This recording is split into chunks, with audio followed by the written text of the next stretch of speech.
الله عفوك إني للنور مدت يداي.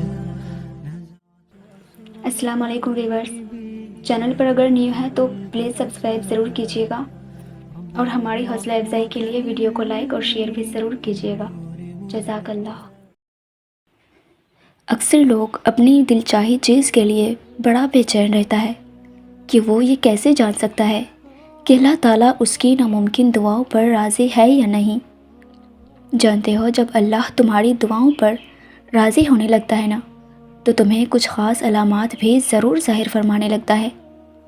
نبی کریم صلی اللہ علیہ وسلم نے فرمایا کہ تم جب جب دعا کرتے ہو تمہارا رب تب تب تمہاری دعا قبول کرتا ہے. پھر تم مایوس کیوں ہو؟ تمہارے پاس تو وہ رب ہے جس کے ایک اشارے پر پہاڑ پگھل سکتا ہے، موم پتھر بن سکتا ہے، وہ نصیب بنا بھی سکتا ہے اور مقدر بدل بھی سکتا ہے. اگر ایسا نہ ہوتا تو وہ کبھی انسان کو دعا سے آشنا نہ کرواتا، موضوع کا علم نہ دیتا.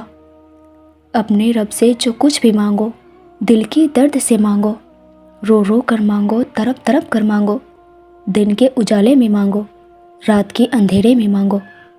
ہمارے رب کریم کسی کو بھی پیاسا نہیں رکھتا، مگر وہ سچے پیاس کا ثبوت ضرور مانگتا ہے. تمہارا رب جانتا ہے اب تم صبر کرتے کرتے تھکنے لگے ہو، مگر وہ تمہیں بے حساب نوازنا چاہتا ہے.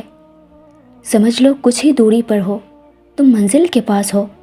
نایاب شے کے لیے وقت درکار ہوتا ہے. صبر کے ساتھ ساتھ شکر کو بھی اپنائے رکھو. اللہ کے وعدے کا وقت قریب آ گیا ہے. تم کہتے ہو کہ اب درد برداشت سے باہر ہو گیا.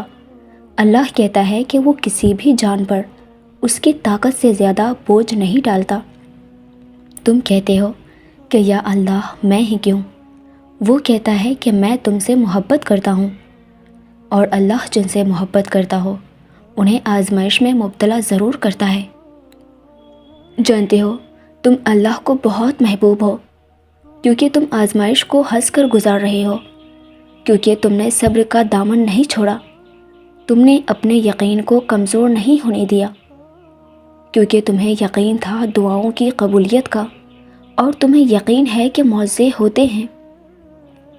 سب سے خوبصورت رشتہ اور تعلق اللہ رب العالمین کے ساتھ ہے، جس پر بھروسہ کبھی ہارنے نہیں دیتا، جس پر توکل کبھی غم میں مبتلا نہیں کرتا، جس سے امید کبھی مایوس نہیں ہونے دیتی، جس پر یقین کبھی خالی ہاتھ نہیں لوٹاتا، جس پر ایمان کبھی بہکنے نہیں دیتا، جس کی طرف توجہ کبھی بھٹکنے نہیں دیتی. بے شک جس کا رب اسی کا سب. تمہاری کہانی اس لیے یہاں رک گئی کیونکہ اللہ چاہتا ہے کہ اس کا اگلا حصہ تم خود لکھو. جسے تم تاخیر سمجھ رہے ہو وہ دراصل دعا کا موقع ہے، تو پھر اٹھاؤ ہاتھ اور اپنا نصیب بدلوا لو. تمہارے دل میں اکثر یہ خیالات آتے ہیں نا کہ مجھے اب بس اپنے رب کریم کو راضی رکھنا ہے، باقی زندگی اس کی اطاعت میں گزارنی ہے، مجھے اب حرام چھوڑ کر حلال کی طرف آنی ہے، مجھے اب اپنے زندگی گزارنے کے طریقوں کو امپروو کرنی ہے. میں تھک گیا ہوں دنیا کے پیچھے بھاگتے بھاگتے، مجھے بس اب اللہ کی طرف لوٹنا ہے، اور میرا یہ ایمان ہے کہ اللہ میری 1000 خطاؤں پر بھی مجھے ایکسیپٹ کرے گا. جانتے ہو یہ خیالات کا آنا بے مقصد نہیں ہے، اس میں اللہ کی بڑی مصلحت پوشیدہ ہے. یہ اللہ کی طرف سے ایک بڑی علامات ہے کہ اللہ نے آپ کو چن لیا. یاد رکھو کہ اگر اللہ توفیق نہ دینا تو ہم دعا بھی نہیں مانگ سکتے. دعا کی طرف ہم خود نہیں جاتے، اللہ ہی ہم سے دعا کرواتا ہے. ورنہ دنیا میں ایسے لوگوں کی بھی کوئی کمی نہیں جنہیں نہ تو اللہ پر یقین ہے اور نہ ہی دعاؤں پر. تم خوش نصیب ہو کہ اللہ نے تمہیں دعا کی توفیق دی ہے. اگر اللہ نے دل میں کسی چیز کی خواہش ڈالی ہے نا اور لب پر اس چیز کے لیے دعائیں لاتی ہے تو سمجھ جاؤ وہ چیز آپ کے لیے ہی بنی ہے. بس آپ کو صبر، یقین، انتظار اور آزمائش سے گزر کر وہاں تک پہنچنا ہے. اللہ سے قطرہ قطرہ مت مانگو، پورا سمندر مانگو، کیونکہ وہ اختیار کن رکھتا ہے، اور اس سے بڑھ کر اس ذات کی شان کیا ہوگی کہ وہ کن کہتا ہے اور سب ہو جاتا ہے۔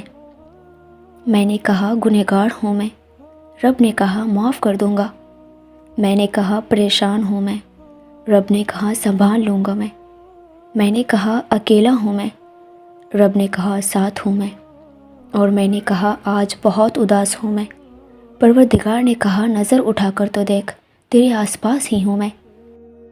اللہ سے اتنی مضبوط تعلق تو بناؤ کہ جس روز تم اللہ کو آواز نہ لگاؤ، اس روز اللہ فرشتوں سے کہے کہ میرے بندے کے آج آواز نہیں آئی، پتہ کرو اس کا اور میری مدد اس تک لے جاؤ، میرا رحم اس تک لے جاؤ، تاکہ مجھے اس کی آواز آئے اور وہ مجھ سے کہے کہ یا اللہ میں ٹھیک ہوں۔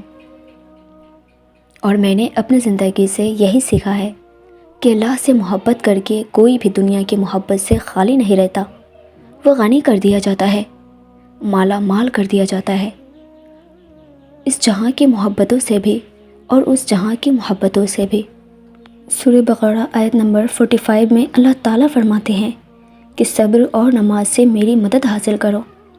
تو دیکھو جب کوئی ایسی آزمائش آ جائے کہ کوئی راستہ نظر نہ آ رہا ہو، آپ کو حق پر ہوتے ہوئے بھی مشکلات کا سامنا کرنا پڑے، تو ایسے میں اپنے اللہ پر یقین اور بھی پختہ کر لینا، فوراً اٹھنا، وضو کرنا، خشوع کے ساتھ نماز ادا کرنا اور اللہ تعالیٰ سے مدد مانگنا کہ اللہ آپ تو جانتے ہیں کہ میں کس پریشانی میں مبتلا ہوں، پھر دیکھنا اللہ تعالیٰ کیسے تمہاری مدد کرتا ہے۔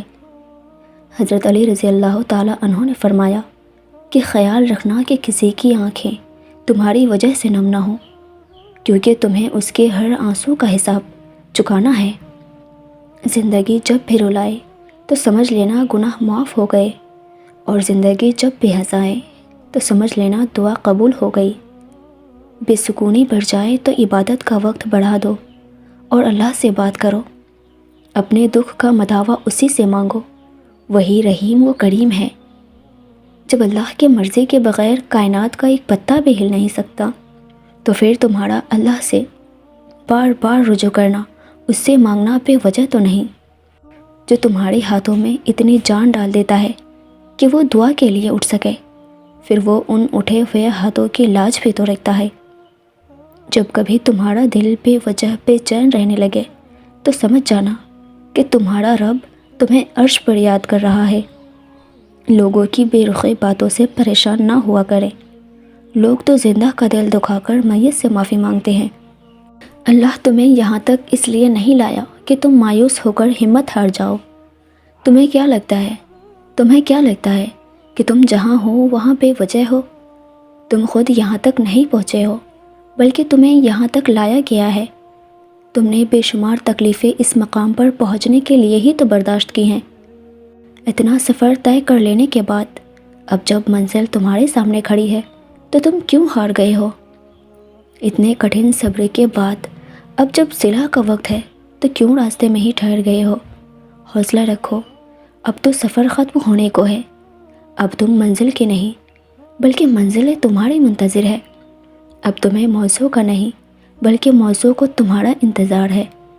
اب گن تمہاری ایک آخری دعا کا ارادہ باندھے ہوئے ہیں کہ یہاں تم مانگو اور وہاں تمہیں منہ سے نکلی پہلی فریاد پر نواز دیا جائے۔ ویورز، ویڈیو اچھی لگی ہو تو مجھے لائک اینڈ کامنٹ کر کے ضرور بتائیے گا، اور اسی طرح کے اسلامک موٹیویشن کے لیے ہمارے چینل کو بھی ضرور سبسکرائب کیجیے گا۔ جزاک اللہ۔